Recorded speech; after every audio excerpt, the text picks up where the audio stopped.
রমজান আসার আগে নিয়ত করেছিলাম এই বছর একটা তারাবিও মিস করব না, কিন্তু অনেকগুলো মিস হয়ে গেছে। রমজান আসার আগে নিয়ত করেছিলাম এই বছর রমজান থেকে ধূমপান করা ছেড়ে দিব, কিন্তু অনেকে ছাড়তে পারেন নাই। রমজান আসার আগে নিয়ত ছিল এই বছর রমজানে একটা খারাপ জিনিস মোবাইলে টিভিতে দেখবো না, কিন্তু সেই প্রতিশ্রুতি রাখতে পারি নাই। কেন পারি নাই?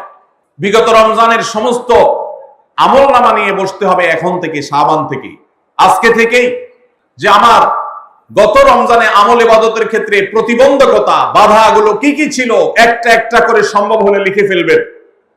নাম্বার 1, আমি তারাবিটা নিয়মিত পড়তে পারি নাই কারণ অমুক অমুক বন্ধুর সাথে আড্ডায় যেতে হয়েছে, তাহলে এটা আমার একটা বাধা। আমি হারাম জিনিস থেকে বেঁচে থাকবো কিন্তু পারি নাই, কেন?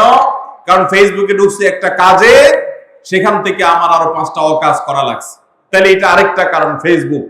এভাবে একটা একটা করে আপনি যদি কারণ লেখেন, লেখার পর আসন্ন রমাদানকে অর্থবহ এবং সার্থক করবার স্বার্থে এবং প্রয়োজনে সেই চিহ্নিত কারণগুলো একটা একটা ধরে হিম্মত করে সৎসাহস করে আল্লাহকে সন্তুষ্ট করবার আশায় ছুঁড়ে ফেলে দিতে হবে নিজের জীবন থেকে। এই সংকল্প এবং এই কাজটা যদি আপনি করতে পারেন, তাহলে ইনশাআল্লাহ আপনি দেখবেন আপনার এই রমজান আপনার জীবনের শ্রেষ্ঠ রমজান হয়েছে।